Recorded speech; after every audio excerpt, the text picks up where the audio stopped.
Hi, let me ask you a quick question. What's your work environment like? Biologically and emotionally speaking, is it helping you or is it harming you?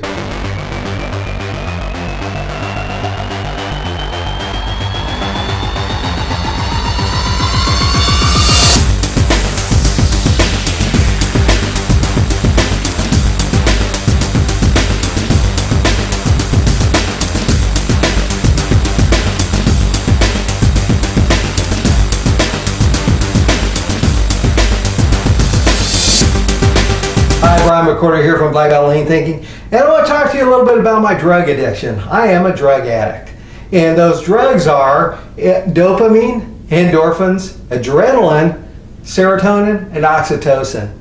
The environments we work in will help regulate those drugs, those hormones, those neurotransmitters that create the environment that our brain and body live in. They will either promote them or possibly harm them, deplete them. And we have one evil villain in the hormone and neurotransmitter category, and that's called cortisol. Let's look at it first. If you work in a work environment that is creating a lot of anxiety and stress, it's probably diminishing your endorphins and serotonin and oxytocin, but it's promoting cortisol, which creates hypertension, anxiety, leads to a lot of bad health issues. It can cause sleeplessness at night, again, anxiety. It can create tension, those headaches, just make life for us miserable. We are emotional beings. Our emotional state is very important. Again, suicide is an intellectual response to an emotional problem. Very few happy people commit suicide. People that deal with high levels of cortisol from stress related to work often resort to alcoholism and a lot of other negative things, just trying to cope and deal with it.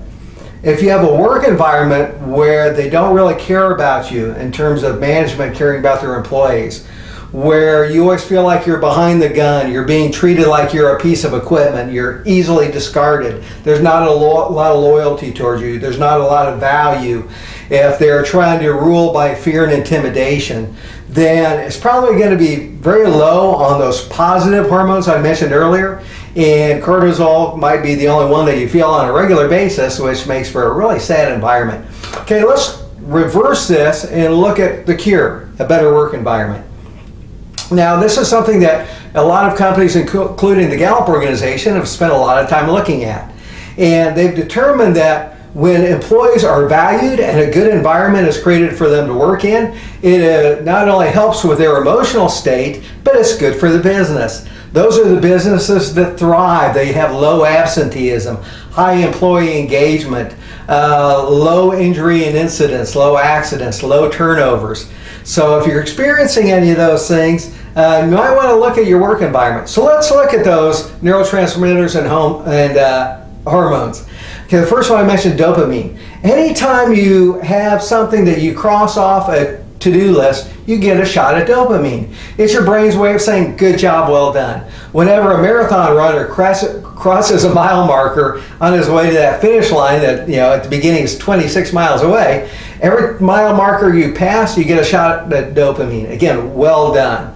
When we have a task we've got to do at work and we get it done successfully, we get that dopamine. It's the same thing that you actually get when you drink a can of beer or smoke a cigarette, or that gamblers can get addicted to. But at work, this is a good thing. It's a way of encouraging us to move forward. Endorphins. Whenever our body is experiencing any type of pain, even high laughter, I go back to that marathon runner running, we get that, what's often called that runner's high. It's our body releasing endorphins, which is our own body's form of morphine, that again makes us feel good. That runner's high is something that, again, runners and athletes can get addicted to. To have that in the work environment, if you have a work environment where you're getting things done, getting your dopamine, and you're excited about the work that you're engaged in, so your body, because of the activity, is creating endorphins. Also, when you laugh, your body creates endorphins. Again, great environment. The best work environments are those that have a light, happy, team, family type atmosphere where you feel safe and you can relax and be engaged. There's two paces for work that I talk about, which often relate to running: the sprint pace and the marathon pace. If you're going to run 26 miles like in a marathon, you need marathon pace, which is one that is relaxed. You're always moving forward, but you can talk to the runners next to you. You're pacing yourself. You're moving ahead, but at a relaxed pace. Then there are times when you need to schedule a work where, you know what, I need to go all in. I need to sprint here, so no meetings, no phone calls, shut off the cell phone, put it aside, no email, and focus on the task at hand. That's sprint pace. You can't engage in that all day, but maybe you can if you're really passionate about your job. But for the most part, you want to engage in that marathon pace and sprint pace. So again, endorphins and dopamine are kind of our body's way of rewarding us as an individual, keeping us in the game. You can also add adrenaline to that. Again, if you're excited about what you're doing, you're using your strengths, again, that adrenaline is a good thing that helps invigorate us and moves us forward. Okay, now let's look at the social hormones. Serotonin and oxytocin. Whenever you do something good for another person, you get a shot of those. When your significant other walks into the room and you make eye contact, you get a shot of that oxytocin, often called the cuddle hormone. When you see a kind act or perform a kind act, you get a shot of serotonin. We are social beings, and it's actually proven again in biology. We get those feel-good hormones of serotonin and oxytocin whenever we engage in anything that helps another person. Even just witnessing an act of kindness can increase our serotonin levels, and we're more apt to perform acts of kindness to others. So you can actually move it forward. When you do something good for someone, it encourages them to do something good for others.